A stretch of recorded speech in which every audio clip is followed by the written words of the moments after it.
Database benefits. Easier to create online jobs if you are paying people for tasks they perform. Too many interruptions or even questions in a classroom can interfere with the lesson plan. Questions are no problem in a CBT setting. In fact, questions are one of the ways the database learns about the user. Experts in the same and different fields compare step-by-step instructions and make each position more efficient. Beginners in the same field compare step-by-step instructions and make each position more efficient. In the end, we find similar tasks everywhere and create ways to make them more efficient. In the workplace, I have noticed a scary number of people say, in some form or another, "I don't know why, I was just told to do it that way." In most organizations, there's a very high probability that person will train their replacement. This person will probably modify some tasks for efficiency. You cannot alter a task if you do not understand why it is done. Yet somehow, that task will probably be modified. In training that task, the lack of importance will be passed on. If there is a big network change, not knowing how or why something is done will probably have adverse effects that will not be discovered until too late. Then again, maybe nothing will happen. Either way, it is time for a change in the current way tasks are trained. Now, by breaking this down and all different departments within the same organization compare tasks, you find people doing the same jobs and tasks. Many old-time large companies are ran the same way the government is ran, like an efficiency expert needs to do some serious work. Every department has their own separate budget. If you do not spend it all, you will not get it next year. Many people will be doing the same tasks. Unfortunately, sometimes many people will be doing the same exact work.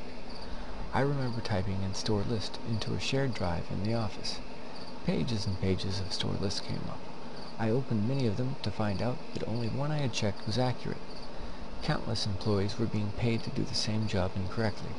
Of course, the accurate one was the person responsible for stores opening and closing.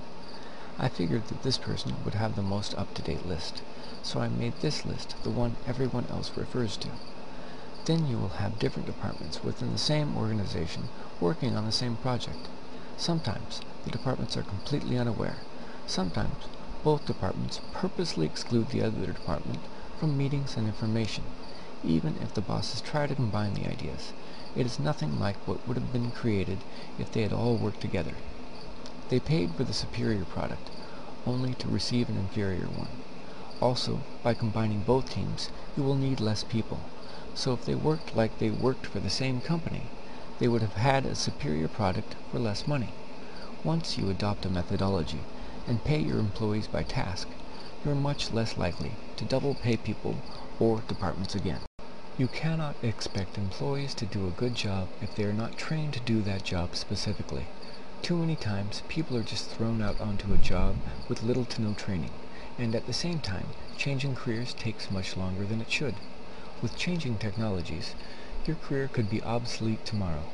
We need to be able to adapt to the point of becoming an expert in an entirely new field quickly.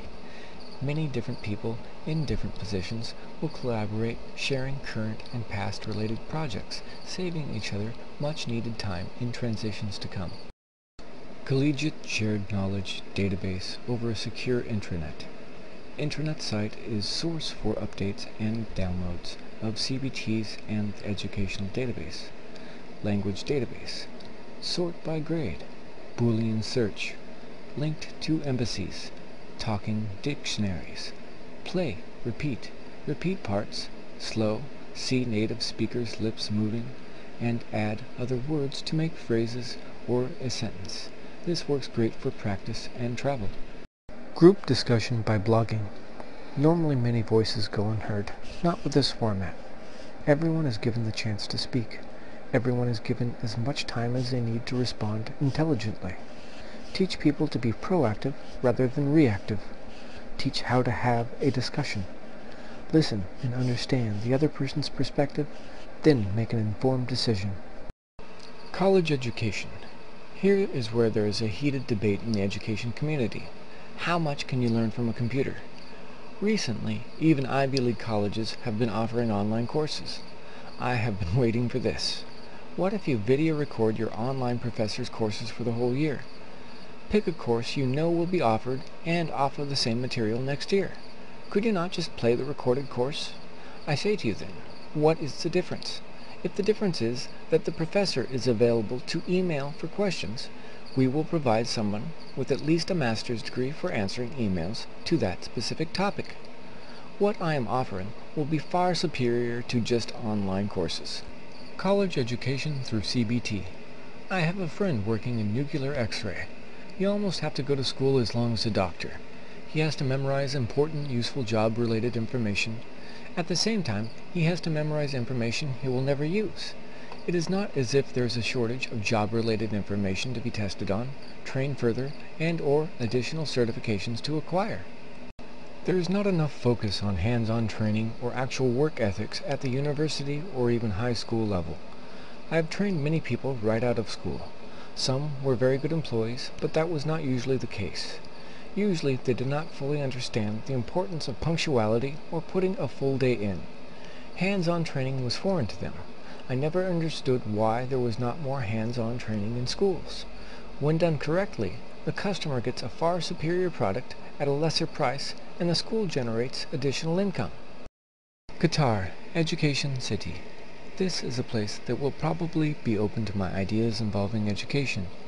I think that their participation will be key in developing the evolution of the truth.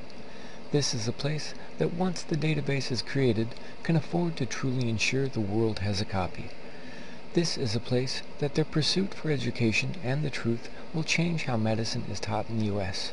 Currently, bad practices are not only committed, but they are taught. Money is a great motivator. Unfortunately, the motives of those with the money are to only acquire more money at whatever the cost. Why then would I turn to a place with more money and say that the truth is here? Well, think about it. You have enough money to never need to work.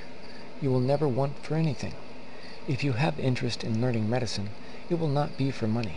If you become a doctor, it will be because you want to help. If I had all the money in the world, I would put my money into medicinal education. I would want to live as long as I possibly could. At the same time, the protocols for the evolution of truth must be so diverse that to pay everyone would never be worth it. Free equal education is a global issue. Once a language is translated into an audio dictionary, link the database to all nations that speak that language. This will help catch us up to speed with the needed education in third world countries. The need for certain trained professionals, doctors for instance. Sharing this education would help attain the appropriate number of doctors needed per capita. Shared knowledge means share with everyone. Equal access, equal opportunity. Group discussions could be with people from all over the world, intelligently talking with each other, creating a better tomorrow by reaching a new level of understanding.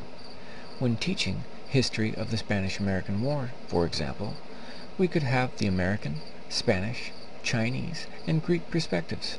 Everyone can learn history from the perspective of the involved countries, allies, combatants, and neutral parties sharing their version of the truth. This is the only way to really understand history. Potentially, we could have group discussions on these topics with people all over the world. A university could have a history professor living on every corner of the earth, with live video conferencing or blogging group discussions from every corner of the earth, discussing every part of history with one another, agreeing and disagreeing, but all learning from one another, and in the end, understanding everyone's different perspectives. Be helpful, not hurtful. Movie and TV show.